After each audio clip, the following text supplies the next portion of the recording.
doing this well against Casamayor. He's still so early in his career, so crude. Doesn't really get low enough to avoid a lot of punches. Still very easy to hit. He can be dropped, he can be hurt, he can be cut. We've seen it all in this fight alone. And yet, there he is, forcing the action, landing bombs. Like we did see him make that slight adjustment, though, keeping the right hand up to try to pick off some of those lefts.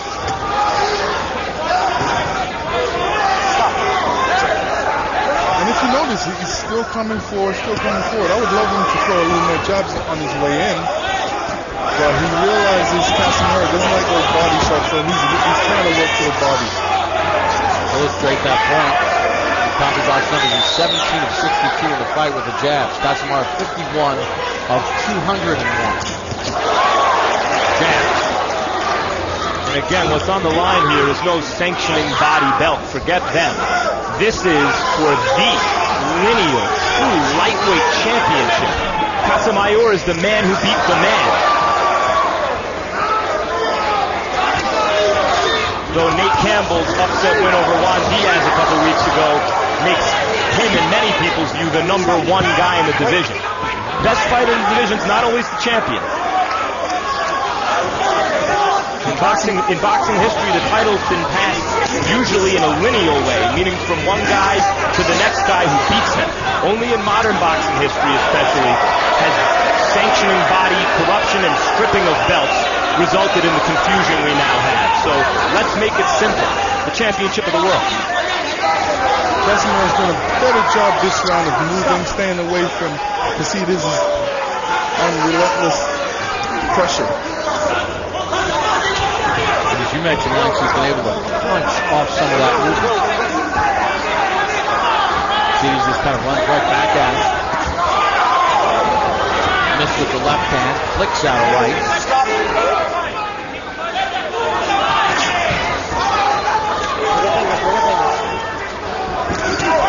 Those 2 rounds, Casamayor was in complete control. Chop to the left from Katsidis.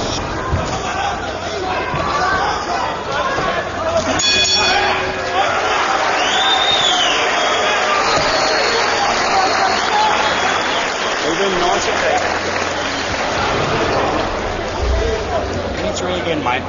3 again. Can we get a bit of ice on his back? Thanks, Luke. No water. Sit. Wait till your mouth, mate. Don't let him get his tail up now, all right? I want you to stay on top of this. This going starting to get a bit tough. Start to think who you are and where you want to go out of this, all right? I need you to lift a little bit with not with going madness, but I want you to lift up a bit. You're doing everything right.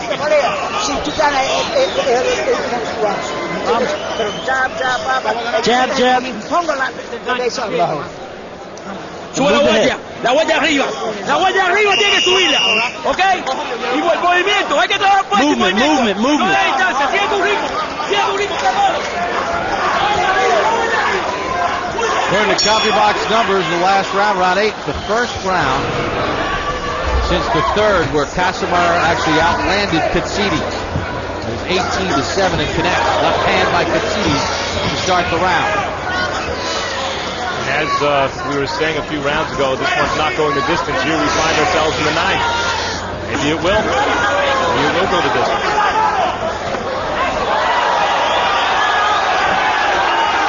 Oh, they're going to take a point away for a low blow.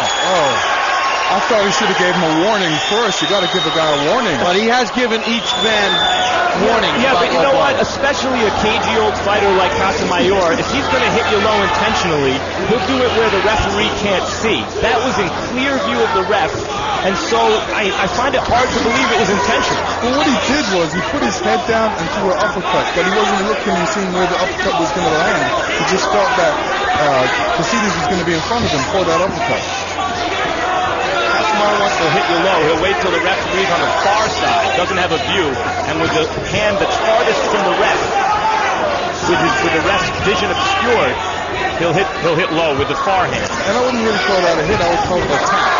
He got tapped low. That wasn't a tap on Katsidis' jaw right there.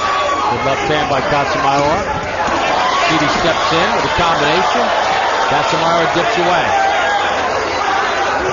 Casamayor seems to have made an adjustment in the last several rounds to mitigate some of what Katsidis was able to do successfully in the early middle round. And you know what that was? He started moving, getting on his toes, being patient, using his experience. This is where his experience is going to definitely come in. Have you ever found during the course of a fight where your legs come back? Well, you know, different people reach different heights at certain times in a fight. Like for me, I was a late comer. I started off slow but ended strong. And this may be the result in Casamayor's corner. He may do the same thing. He may start off slow, or start off fast, then have a little lull in the fight, and then finish strong.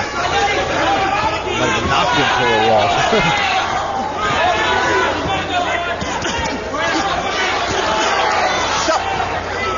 Casamayor managed to somewhat change the momentum in the last several rounds of this fight.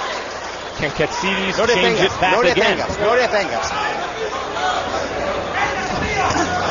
hand from Katsidis. Not that Casamayor has necessarily won these rounds, but his situation doesn't seem as desperate as it did 3 or 4 rounds ago. Casamayor has found that left hand again and able to find the mark. End of 9.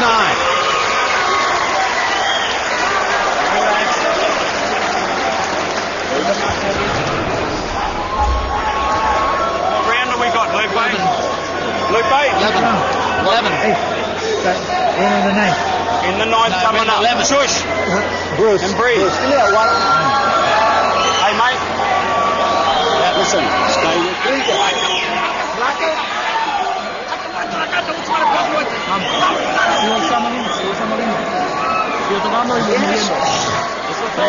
Estamos bien. Estamos bien. Abrí la faja. And let's take a look at that low blow. It just seemed like Casamayor's head was really low. He didn't pick up his head before he threw the uppercut, and he was just too low for that uppercut. With the low blow, Casamayor loses a point, which, when you talk about some swing rounds, that could be a huge factor in this fight. Yeah, given the stakes, seems an unnecessary. Oh! Katsidis got caught! And let me tell you, he got caught coming in, throwing a He shot. get his legs back in the next few seconds, guys. That's what this fighter's Referee's giving him a lot of always time. thinking about this.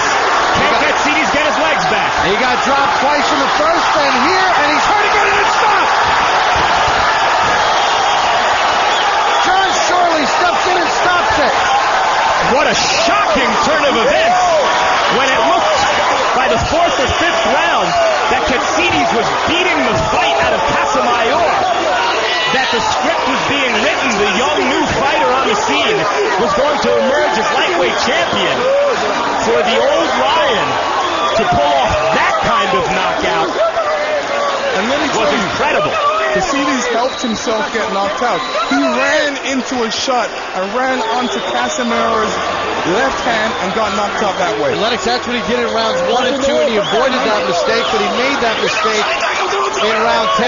You know, he was eager. He's like an over-eager beaver, and this type of over-eager beaver gets you in trouble. He told us patience would be the key, but he lost his patience. Right, you cannot run in with your hands down. Guys, by the 4th or 5th round, I'm sorry, Katsidis to me had all the look of a fighter of destiny. That he was destined to overcome these early obstacles and go on and win the way he was hurting Casamayor. But let's take a look. Here it is. He comes running in. Here he comes. Boom, he gets caught right on the jaw. I didn't even see that punch coming. He was focused more on landing his own punches than concentrating on defense. Here's another look from a different angle. It was that left hook, that same sweet punch, that honey punch that knocked down Katsidis in the first couple rounds. And this is where the referee really had to step in and stop the fight. There's a good short right hand in there by Casamayor right on the chin. I don't know about that stoppage, guys. I don't think it was a bad